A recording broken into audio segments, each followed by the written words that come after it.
I am Sister Josephine Nafula, and I am born in Eastern Uganda, and I'm born of Mr. Damian Kwamus and Anastasia Kwamus. We are 7 siblings growing up together, and I was really sandwiched between 2 boys on either sides. So it was a very interesting dynamic of my growing up. So also all those social graces, culture, what was very important. And spiritually, we always prayed together as a family, and my mother was dedicated, and the whole family actually, to Mother Mary and the Holy Family. So we had all those statues of Our Lady, and then we had the statue of the Holy Family. So we always prayed and took turns to lead the rosary. And at the age of 9, when I received my first Holy Communion and the confirmation, I told my family I'm going to become a sister. So my mother was happy with it, but my father, she looked at it and said, because he was having issues with my brother who was in the seminary. So, but my mother encouraged me. She said she didn't tell me, but by the time she died, she told me she always prayed to God that she would get one day priest and a sister in the family. So she kept on praying for me, and she dedicated me to Our Lady, and especially those virtues that kept me. You know, Our Lady was a virgin, Our Lady was a caring, Our Lady was compassionate, Our Lady. So she made me to be other-centered, you know, and I was just a little mother in the home. That is how I grew up, serving others, caring for others, and emulating my mother. And also maybe another part is that my mother always trusted that I can do anything. She always told me, yes, you can. Because my sisters married when I was young. I didn't know even how to prepare our traditional food. And my mother could tell me, she was sick at that time. She told me, you will make that food. You can do it. So there was always like a gentle push for me to do things. And also now wherever I am, I think I have that look that I can do, I can manage. So people just give me things and I'm dying inside me, but people just think she will do that.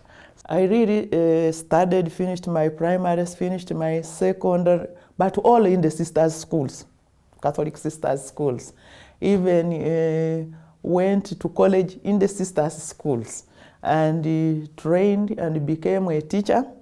So I taught in one of the best schools in Uganda called Namagunga.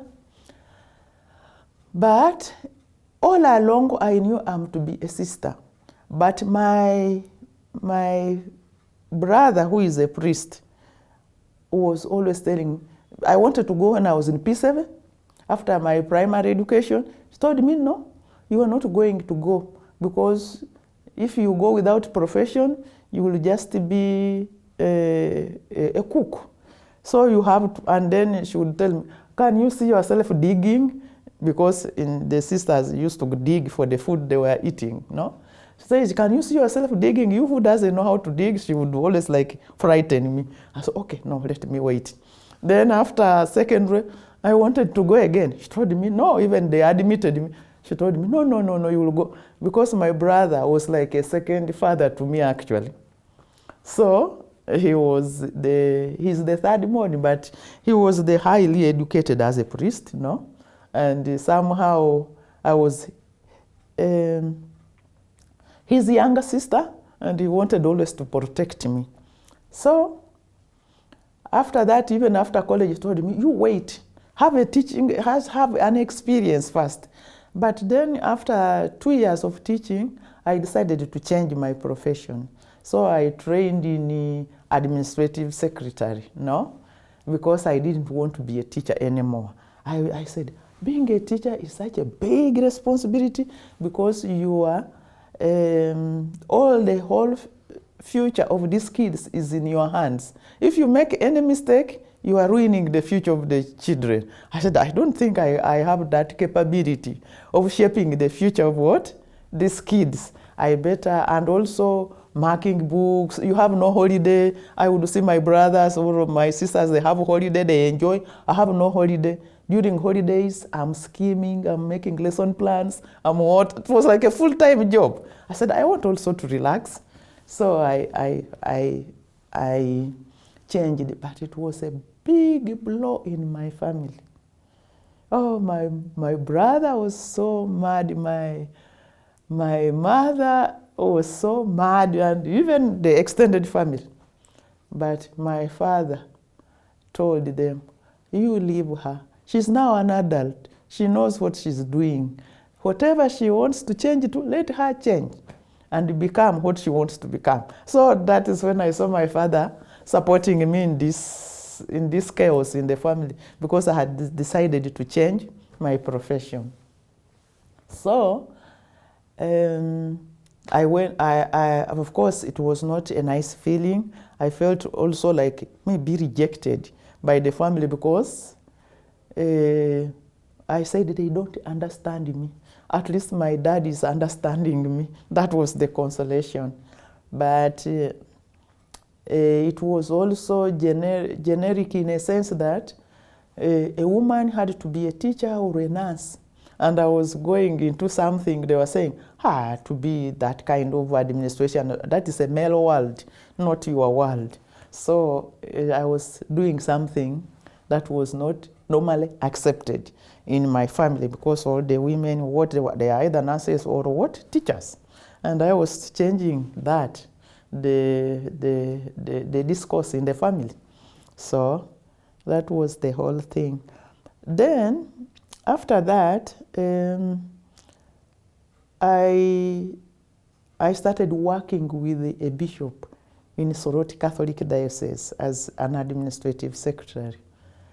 And it was during the war in Uganda in those 1980s when Museveni was taking over. It was a very challenging time, but all along I knew I have to be a sister.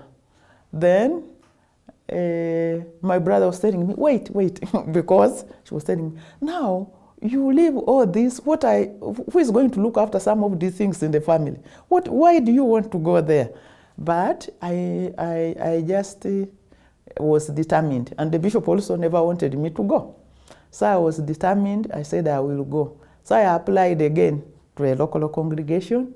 They admitted me. I started also searching around because now I had been exposed a lot working in the diocese, because so many sisters used to come to visit the bishop, the priest. So I was exposed now to the church, how it functions. I was exposed to many religious congregations. I did a search around, then I applied. So about 3 congregations admitted me.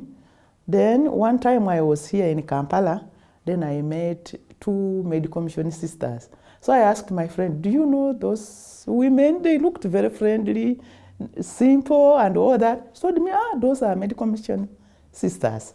I said, do you have their address? She told me yes. She was my friend. So I wrote to them, and then that is how I started going for the Come and See.